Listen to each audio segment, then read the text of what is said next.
Assalamualaikum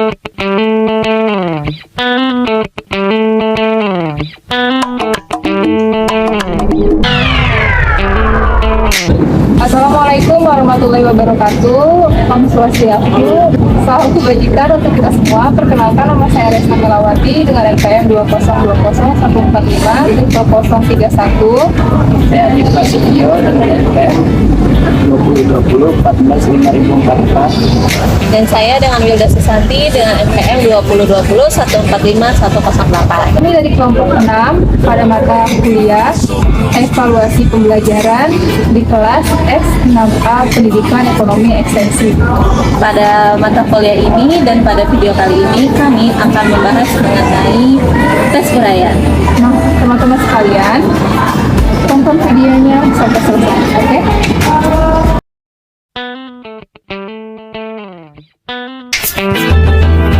Pengertian tes merupakan suatu alat untuk melakukan pengukuran, yaitu untuk mengumpulkan informasi karakteristik suatu objek. Menurut salah satu tokoh, yakni Pak Jemari, tes merupakan salah satu cara untuk menafsirkan besarnya kemampuan seseorang secara tidak langsung. Nah, yaitu melalui respon seorang terhadap stimulus atau pertanyaan.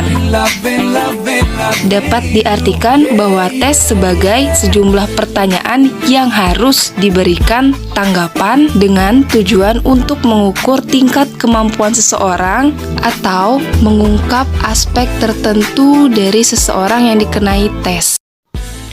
Mengenai tes uraian. Tes uraian merupakan salah satu jenis tes dalam golongan tes yang bersifat subjektif.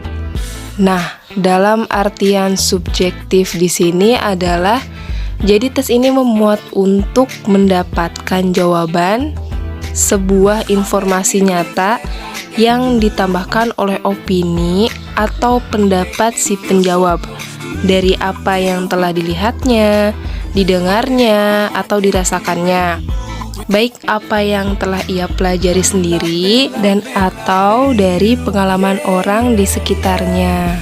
Tes subjektif pada umumnya berbentuk esai atau uraian.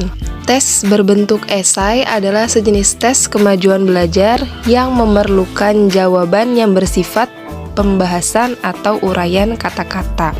Jadi, pada biasanya dalam tes jenis uraian esai, para penjawab diharuskan untuk menjawab dengan uraian kata-kata yang lebih lebar lagi dari informasi atau pengertian aslinya.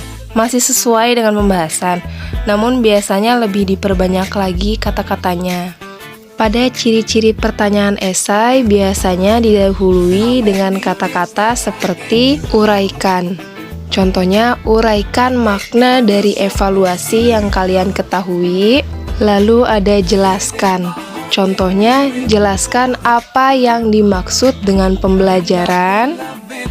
Adapun mengapa, contohnya, mengapa jumlah ekor burung Garuda berjumlah 8 helai? Lalu ada juga bagaimana? Contoh pertanyaannya, bagaimana cara membaca iqlab pada Al-Quran? Kemudian ada bandingkan. Contoh pertanyaannya, bandingkanlah apa saja perbedaan dan kemajuan di Indonesia ketika masa pemerintahan Bapak SBY dengan masa pemerintahan Bapak Jokowi.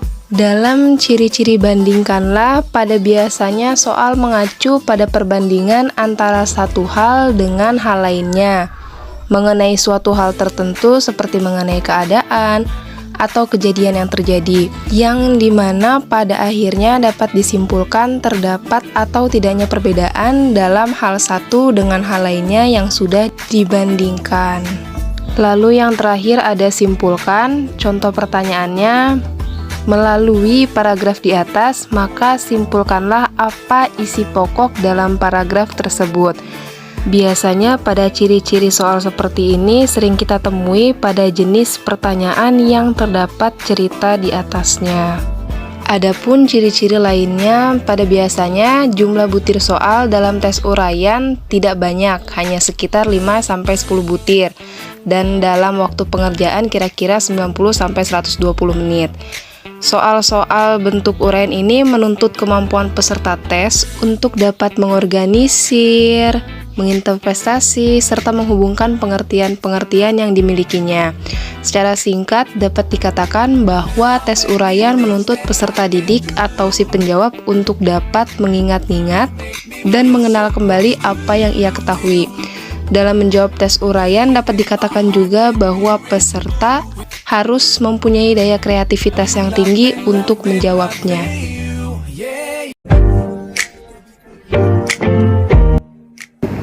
Berdasarkan tingkat kebebasan peserta tes untuk menjawab soal wawasan sejarah terurai dan menjadi dua bentuk. A. Tes uraian bebas merupakan bentuk tes memberikan kebebasan kepada peserta untuk menganalisikan dan mengekspresikan pikiran dan gagasan. Dalam menjawab soal tes, jawaban peserta tes bersifat terbuka, fleksibel, dan tidak struktur. Contoh, jelaskan alasan mengapa sistem ekonomi yang dianut suatu negara berbeda-beda. Dalam ini, peserta ujian diberi kebebasan untuk menjawab menurut gaya bahasa dan gaya kognitif masing-masing, sesuai dengan kemampuan mengingat mereka. Dengan demikian, maka keterampilan mengekspresikan pikiran dalam bentuk tertulis akan besar sekali kontribusinya dalam soal ujian tipe seperti ini. Untuk soal seperti ini, baik untuk mengukur hasil belajar pada tingkatan aplikasi, analisis, evaluasi, dan kreativitas. B. Tes uraian terbatas merupakan bentuk tes yang memberikan batasan-batasan atau rambu-rambu tertentu pada peserta tes dalam menjawab soal tes.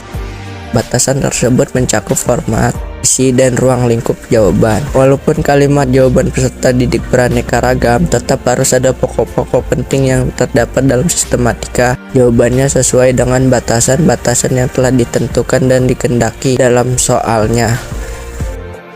Mengenai ragam dan beberapa ragam tes uraian terbatas yang harus kita ketahui antara lain yakini ragam tes melengkapi dan tes jawaban singkat. 1. Tipe jawaban melengkapi, yaitu butiran soal yang memerintahkan kepada peserta tes untuk melengkapi kalimat dengan satu frasa, angka, atau satu formula. Contoh seperti ini: Bapak Budi ... sepeda toko sepeda. Dalam tes uraian dengan tipe jawaban melengkapi, serta hanya harus melengkapi sebuah kalimat dengan jawaban yang tepat. Dan contoh ini, maka jawaban singkat pelengkapnya membeli. Jadi Bapak Budi membeli sepeda di toko sepeda. 2. Tipe jawaban singkat, yaitu bentuk soal yang membentuk pertanyaan yang dapat dijawab dengan satu kata, satu frase, satu angka, dan satu formula. Contohnya seperti rukun tetangga adalah kepanjangan dari ... Dalam tes uraian dengan tipe jawaban singkat, pertanyaannya hanya mengacu atau perlu satu jawaban. Dalam contoh ini, singkatnya pakai satu jawaban yang tepat adalah RT. Jadi dari pertanyaan rukun tetangga adalah singkatan dari RT. Mengungkapkan karakteristik tes uraian. Tes uraian dapat mengungkap berupa ingatan, pemahaman, dan mengorganisasikan gagasannya dengan menggunakan kata-katanya sendiri. Tes uraian dikelompokkan menjadi dua, yaitu tes uraian dengan respon yang terbatas, dan yang kedua tes uraian dengan respon yang diperluas. Kebaikan tes uraian ada 7 poin. Yang pertama itu, tes uraian dapat digunakan untuk menilai tingkat pemahaman siswa pada level yang tinggi. Yang kedua, para siswa mempunyai kebebasan untuk memilih, menyiapkan, dan menyajikan gagasan di dalam kata-kata mereka sendiri.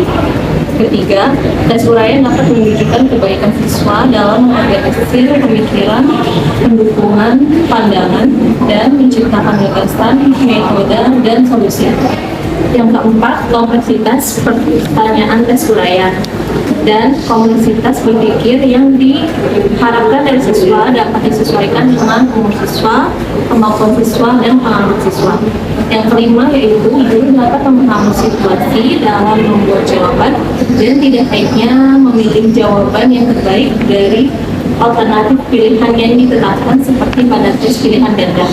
Yang keenam, tes uraian juga dapat digunakan untuk tes diagnostik yang kompleks berhubungan dengan aplikasi konsep analisis permasalahan.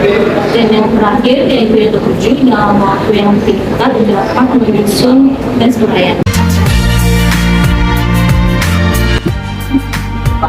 Selanjutnya, kelemahan tes uraian. Kelemahan tes uraian terdapat 5, yaitu yang pertama, skor dapat berbeda ketika dinilai oleh penilai yang sama pada waktu yang berbeda atau oleh penilai yang berbeda pada waktu yang sama. Yang kedua, panjangnya jawaban dan kompleksitas jawaban dapat menimbulkan permasalahan reliabilitas di dalam scoring. Yang ketiga, waktu yang diperlukan untuk mengkoleksi lembar jawaban dari tes uraian adalah sangat lama. Yang ketiga, waktu yang diperlukan untuk mengkoleksi lembar jawaban dari tes uraian adalah sangat lama. Yang keempat, dengan jumlah siswa yang besar pada setiap kelas, itu mustahil guru dapat mengetahui kekuatan dan kelemahan dari masing-masing siswa, kecuali jika guru mempunyai software untuk keperluan tersebut dan dapat mengoperasikannya. Dan terakhir, biaya yang diperlukan untuk mengkoleksi tes uraian adalah sangat besar. Akhirnya nggak terasa udah selesai pembahasan kita saat ini mengenai tes uraian. Alhamdulillahirrahmanirrahim, cukup sekian dari kami. Wabillahi taufiq wal hidayah. Wassalamualaikum warahmatullahi wabarakatuh.